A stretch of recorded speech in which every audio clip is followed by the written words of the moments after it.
yun lang din po ang turing ko sa kanila, mga kaibigan.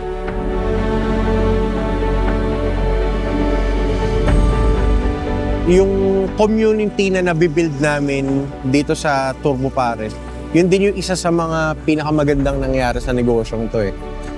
Kumbaga, pag nakatungtong yung paa nyo sa loob ng paresan namin, magkakatropa na kayo kahit hindi kayo magkakilala.